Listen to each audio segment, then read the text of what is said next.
In the vast, silent darkness between galaxies, where whole empires can flash into existence and fade away like sparks, legends are forged. And today, we're talking about one of those legends, a warrior whose name is about to become a whisper of both fear and awe across the entire universe. Okay, so picture this. The battle is raging. On one side, you have a universe hegemon, a being that can literally shatter star systems with a thought. And on the other, a lone warrior. He looks like he's about to be totally wiped out. His divine body, the very essence of what makes him who he is being ripped to shreds, and his power is just plummeting. Anyone watching this fight thought it was over.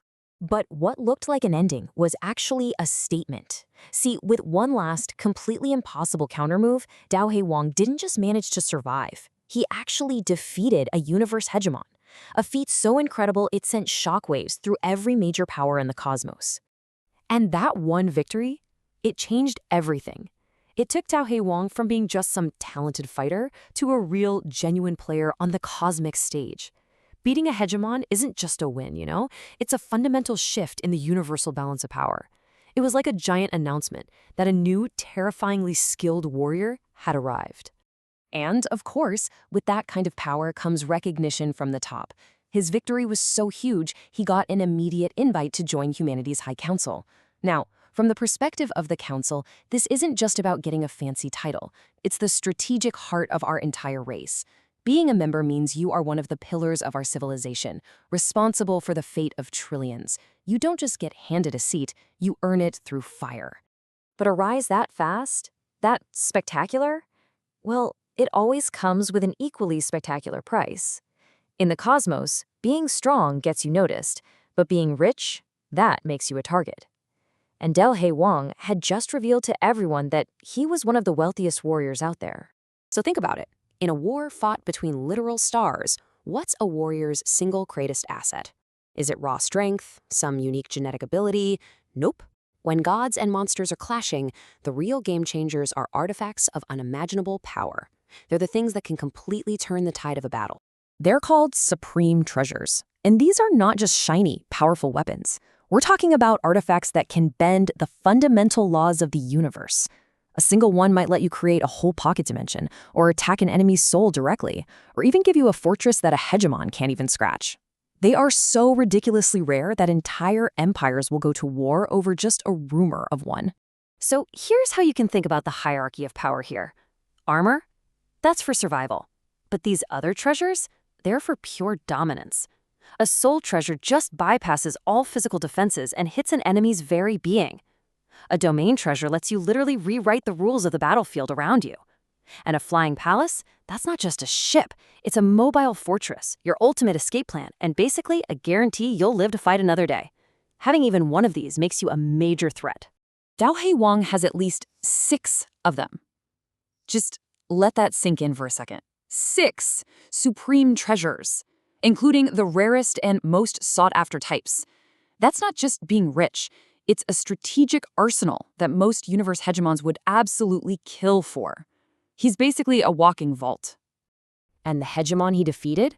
Well, after reviving, he was disgraced, and he made sure everyone knew about Dao He Wang's collection. He spread the word across the entire universe. This guy has a soul treasure, a flying palace, and who knows what else. It was pure malicious revenge, and it instantly turned Dao He Wang from a celebrated hero into the most wanted man in the cosmos. And right as this universal manhunt is kicking off, something else happens. The cosmic clock ticks over, and a legendary event begins. An event that offers the greatest treasures. And, of course, the greatest dangers. The primordial stars are opening. The primordial stars, they're not just a place on a map. They are the crucible of the entire universe. This is the core of creation itself, a forbidden territory where the most powerful beings gather to fight for opportunities that could change everything. The rewards are beyond imagination, but the risks? They're absolute. Even the greatest masters we know of have fallen there. The timescale here is it's mind-boggling. This event only happens once every 100,000 eras. It's a length of time so vast, entire civilizations rise and fall within it. This is an opportunity that can decide the fate of a whole race for millennia. So for a warrior like Dao He Wang, it's the perfect place to get stronger, but it's also the most dangerous hunting ground imaginable. But you'd think a universe full of enemies would be bad enough, right? Well, the greatest threat wasn't coming from some rival race or a greedy stranger. No, it was coming from someone who should have been family, someone who knew all his secrets. This betrayal comes from a group called the Yan God race. Now here's the kicker. They share a common ancestry with humanity. We both came from the ancient Earth lineage, but where humanity went out and formed alliances, the Yan gods chose isolation. A really bitter rift formed between us, and they eventually seceded, holding this deep grudge that's even led them to fight alongside our worst enemies. And the person leading the hunt against Dao He Wang is none other than Yan Di, his own second senior brother, a prodigy from the Yan God race. So this isn't just about strategy anymore. It's a deep personal betrayal.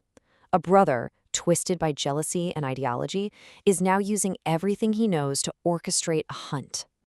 So, the stage is set. The primordial stars are opening their gates. The most powerful factions in the universe are on the move, not just looking for treasure, but specifically to hunt down one man. And the architect of this whole scheme is the one person he should have been able to trust. From every corner of the cosmos, ancient beings and legendary warriors are all turning their attention toward him. That arsenal of supreme treasures has made him the ultimate prize. To them, he's not even a person anymore. He's a bounty, just waiting to be collected.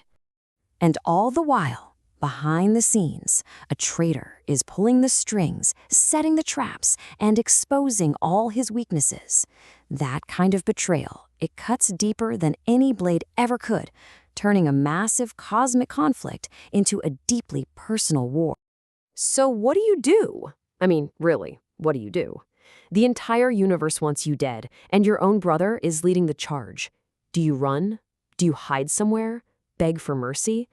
What can one warrior possibly do when faced with odds like that?